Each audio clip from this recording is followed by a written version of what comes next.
നമ്മുടെ ജീവിതത്തിൽ ദുരിതവും കഷ്ടപ്പാടും നിറയുമ്പോൾ നാം എല്ലാവരും ഈശ്വരനോട് സ്ഥിരമായി പറയുന്ന ഒരു കാര്യമുണ്ട്. എന്താണെന്നല്ലേ? എന്തിനാ ഈശ്വര ഇങ്ങനെ പരീക്ഷിക്കുന്നത്? ഈ പരീക്ഷണം ഇനിയും മതിയാക്കാറായില്ലേ എന്ന്.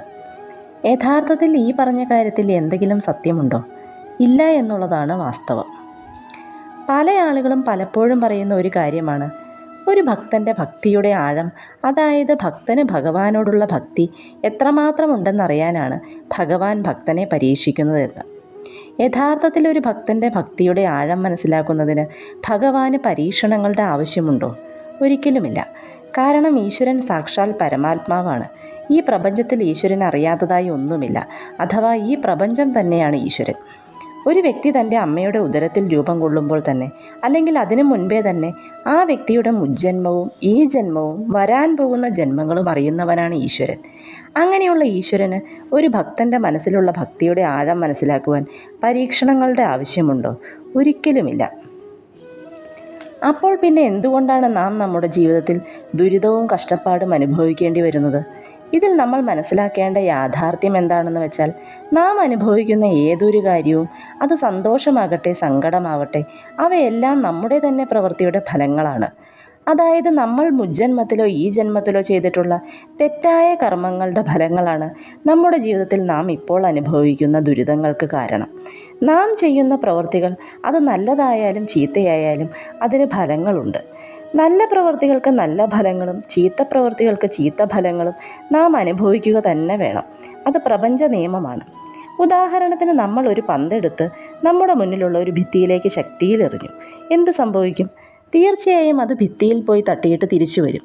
അത് നമ്മുടെ നെറ്റിയിൽ വന്ന് പതിച്ചിട്ട് നമ്മൾ ബോധരഹിതരായി നിലത്ത് വീണു എന്ന് കരുതുക. പിന്നീട് ബോധം വരുമ്പോൾ നമ്മൾ പറയുകയാണ്, ഇതെന്തൊരു കഷ്ടമാണ് ദൈവമേ എന്ന്. ഇതിൽ ദൈവത്തിന് എന്തെങ്കിലും പങ്കുണ്ടോ? ഇല്ല. നമ്മുടെ പ്രവൃത്തിയുടെ ഫലമാണ് നമുക്ക് ലഭിച്ചത്.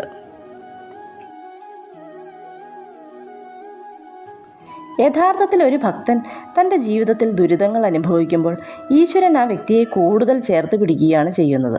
അല്ലെങ്കിൽ നിങ്ങൾ സ്വയം ചിന്തിച്ചു നോക്കൂ, നിങ്ങളുടെ കുട്ടികൾ ജീവിതത്തിൽ ഏതെങ്കിലും വിഷമകരമായ അവസ്ഥയിലൂടെ കടന്നു പോകുന്നതിനോട് നിങ്ങൾക്ക് താല്പര്യമുണ്ടോ? അങ്ങനെ വരാൻ ആരും ഇഷ്ടപ്പെടില്ല. തങ്ങളുടെ മക്കൾ എപ്പോഴും സന്തോഷമായിരിക്കാനാണ് എല്ലാ അച്ഛനമ്മമാരുടെയും ആഗ്രഹം. ഇനി അഥവാ മറിച്ച് സംഭവിച്ചാൽ നിങ്ങൾ എന്തു ചെയ്യും? സ്വാഭാവികമായും അവരെ കൂടുതൽ ചേർത്ത് പിടിക്കും. ഇത് തന്നെയാണ് ഈശ്വരനും ചെയ്യുന്നത്.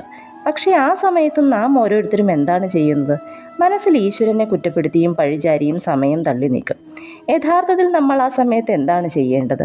ഭഗവാൻ നമ്മെ കൂടുതൽ ചേർത്ത് നിർത്തുമ്പോൾ നമ്മൾ ഭഗവാനോട് കൂടുതൽ ചേർന്നിരിക്കണം. എങ്ങനെയാണെന്നല്ലേ? നാമജപത്തിലൂടെയും കീർത്തനങ്ങൾ ആലപിക്കുന്നതിലൂടെയും മറ്റും. നാമജപത്തിലൂടെ നമുക്ക് ജീവിതത്തെ സന്തോഷത്തിൻ്റെ പാതയിലേക്ക് നയിക്കുവാൻ സാധിക്കും. നമ്മുടെ കർമ്മദുരിതങ്ങൾ നാമജപത്തിലൂടെ ഒഴിഞ്ഞു പോകുമെന്നല്ല അതിനർത്ഥം. കർമ്മഫലം നാം അനുഭവിക്കുക തന്നെ വേണം. ഈശ്വരനെ നന്നായി മനസ്സിൽ സ്മരിച്ചുകൊണ്ട് നാമം ജപിക്കുമ്പോൾ നമ്മുടെ ഉള്ളിൽ ആത്മവിശ്വാസം വർദ്ധിക്കുകയും അതുപയോഗിച്ച് ജീവിത പ്രതിസന്ധികളെ ധൈര്യത്തോടെ നേരിടുവാനും ജീവിതത്തെ മുന്നോട്ട് നയിക്കുവാനും നമുക്ക് സാധിക്കും. ഈശ്വര കടാക്ഷത്താൽ ജീവിതത്തിലെ പ്രതിസന്ധികളെ മറികടന്ന് സന്തോഷകരമായ ജീവിതം നയിക്കുവാൻ എല്ലാവർക്കും സാധിക്കട്ടെ എന്ന പ്രാർത്ഥനയോടെ എല്ലാവർക്കും എല്ലാ നന്മകളും നേരുന്നു.